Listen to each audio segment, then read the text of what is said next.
Muy bien, vamos a continuar desarrollando la obra de Carlos Marx. Ya vimos en una primera parte su punto de vista filosófico acerca de la dialéctica materialista que él implementaba, ¿no? Y vimos y esbozamos algo acerca del Marx economista. Él también era economista y desarrolló en su gran obra El Capital, como así en la contribución a la crítica económica y en otros textos que, que encontraron de él en sus manuscritos, muchas cuestiones vinculadas a la cuestión económica, ¿sí? Para esto tenemos que pensar que Marx pretendía, como modo de producción superador del capitalismo, un modo de producción donde quedaba abolida la propiedad privada, ¿sí?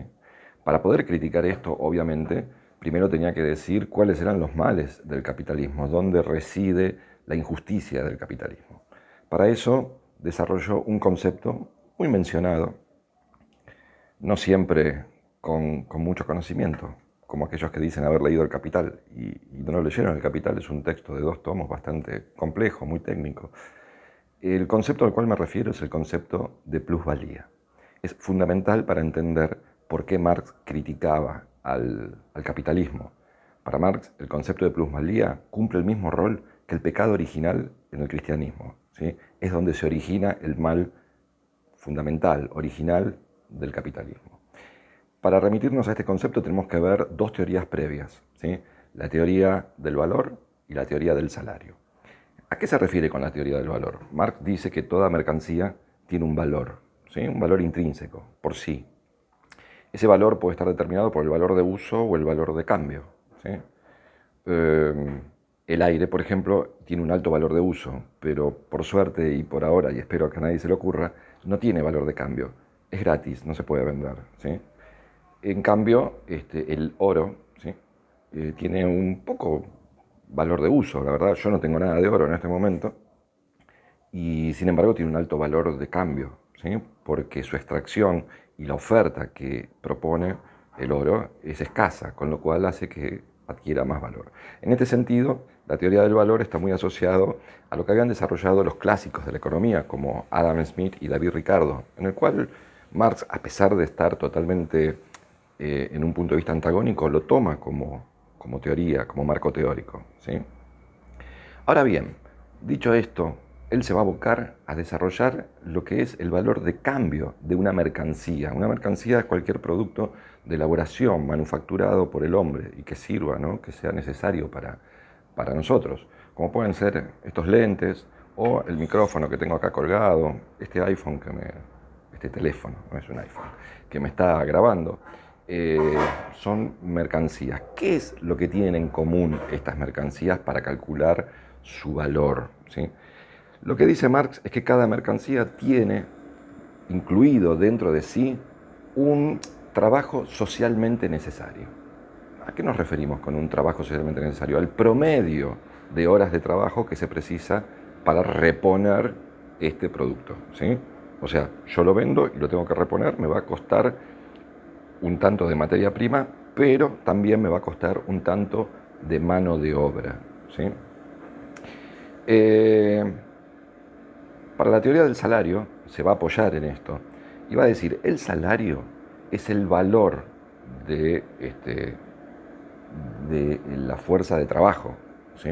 El valor de cambio que tiene la fuerza de trabajo. La fuerza de trabajo es lo único que posee el obrero, aquel que no posee ni la fábrica, ni la tierra, ni el capital financiero, ni las herramientas. O sea, vende, y hago este gesto, vende su fuerza de trabajo a cambio de un valor, ¿sí? El salario va a ser el valor por el cual se compra fuerza de trabajo. ¿Cómo se calcula el valor de la mercancía llamada fuerza de trabajo? Bueno, tiene que ver con la ley de oferta y demanda. Cuando hay mucha desocupación, baja el salario. Cuando hay mucha demanda, sube el salario, ¿sí? Eso por un lado, teniendo en cuenta lo que planteaban Adam Smith y David Ricardo, los clásicos ingleses, ¿sí? A su vez, el salario tiene un ingrediente más, un componente más, ¿sí? El componente es que hay una relación de fuerza entre burguesía y proletariado, lo que hace que en determinados momentos las luchas sociales a través de los gremios, sindicatos o simplemente de la lucha de los trabajadores independientes, logre arrebatar un aumento salarial, ¿sí? Así como en otros momentos donde esta lucha está deprimida, se logra bajar ese salario, ¿sí? Ese salario se puede bajar de dos maneras, en términos nominales o en términos reales, ¿sí? Que es lo que más acostumbrados estamos. No te bajan el salario, pero te suben los precios, con lo cual tu salario queda despreciado, ¿sí? Ahora bien, ¿por qué decimos que esta fuerza de trabajo es una mercancía? Porque también precisa reponerse, ¿sí? Y para reponerse se precisa que el asalariado, el obrero o proletario, como le llama Marx, tenga la posibilidad de poder comer, dormir, vestirse y volver al otro día a su lugar de trabajo. Si estuviese por menos de eso, se moriría en el intento, ¿sí? Y generaría aparte una serie de luchas sociales a los cuales la burguesía quiere siempre evitar, ¿sí? Pero en ese límite. Esta mercancía, fuerza de trabajo, tiene un ingrediente más. Es la única mercancía, a diferencia de mis lentes, del celular, de este micrófono o este buzo que yo tengo puesto, tiene una particularidad: genera valor, genera más valor. Cuando la burguesía produce, ¿sí?, en cada elemento que se produce, cientos, miles de productos que pasan por una línea de producción, cada obrero le va agregando un valor, ¿sí? La pregunta que nos hacemos es: ¿ese valor que le agrega a ese producto es retribuido al trabajador? No. Van por caminos diferentes, ¿sí? Por un lado está el salario, que es el valor de la fuerza de trabajo, y por otro lado está el valor que el trabajador le pone a cada uno de los productos, por lo menos en lo que hace a su parte, ¿sí? Porque en una línea de producción son muchos los trabajadores, pero cada uno le va agregando una parte de valor, o sea, de trabajo socialmente necesario. Esa parte que le agrega al producto que está fabricando no le es retribuida y es apropiada por el dueño, burgués o patrón, ¿sí? Esa diferencia que hay entre lo que el trabajador produce y que es apropiado por el burgués y lo que el trabajador gana como salario, que no tiene nada que ver con lo que produjo en los bienes, eso se llama plusvalor. En alguna de las fichas que tenemos dice, bueno, son las horas excedentes que el trabajador produce. No, en realidad no se trata de una estafa, son las reglas de juego del capitalismo, ¿sí? El trabajador vende su fuerza de trabajo, produce y no le es retribuida la parte de valor que otorgó a ese producto, ¿sí? Sino que por el contrario, su salario, o sea, el valor de cambio de su fuerza de trabajo va por un camino totalmente diferente. Esto genera una gran diferencia, ¿sí? Es más, cuando el trabajador produce más pobre es. Según Marx, estamos hablando siempre en nombre de Marx, no vayan a pensar que soy marxista, pero, o si lo quieren pensar, lo pueden pensar, pero no viene al caso. Es más, cada uno de ustedes tendrá en su cabeza el punto de vista ideológico que quiera, simplemente estamos desarrollando cuáles son los conceptos que Marx desarrolló. Este concepto de plusvalía para Marx es fundamental. Es como él dice, el pecado original. De a partir de acá se genera lo que él considera que es la inequidad en toda la sociedad capitalista.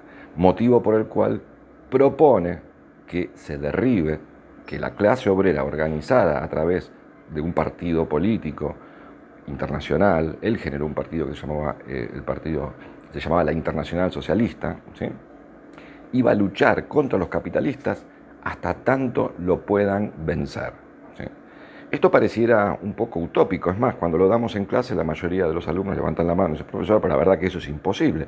Y es cierto, cuando nosotros vivimos en el mundo capitalista, es impensable poder entender que en otra sociedad no haya salario, no haya burguesía y proletariado, sino que todo lo que se produce es distribuido por aquel que lo trabaja.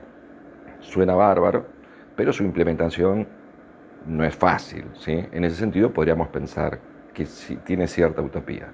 Sin embargo, durante todo el siglo XX y a partir de 1917, donde fue la primer revolución de tipo socialista o comunista, o sea, basadas en estas ideas de Marx, la revolución de Rusia, que fue lo que generó la Unión de Repúblicas Socialistas Soviéticas, que duró hasta 1989, ¿sí? Junto con la Revolución China, la Revolución en Vietnam, Angola, Cuba y otros países más, generaron que la mitad de la población durante casi todo el siglo XX, gran parte del siglo XX, esté bajo el modo de producción comunista. O sea que tan utópico no era. ¿Sí? Espero que se haya entendido el concepto de plusvalía. ¿Sí? No piensen que es que el trabajador tiene que trabajar más horas y por eso produce para el burgués. No, así lo plantea la ficha y yo no voy a discutir con los grandes teóricos que hablaron, que escribieron, ¿no? Que seguramente son más idóneos que yo, pero quiero que piensen que no hace falta que trabaje más horas o que trabaje horas extras. Solamente con que produzca está otorgándole plusvalor, ¿sí? Que es apropiado por la patronal, por la empresa, por el dueño de las herramientas, de las máquinas y del capital financiero. ¿Sí? Espero haber sido lo suficientemente claro. ¿Sí? Nos vemos en el próximo encuentro.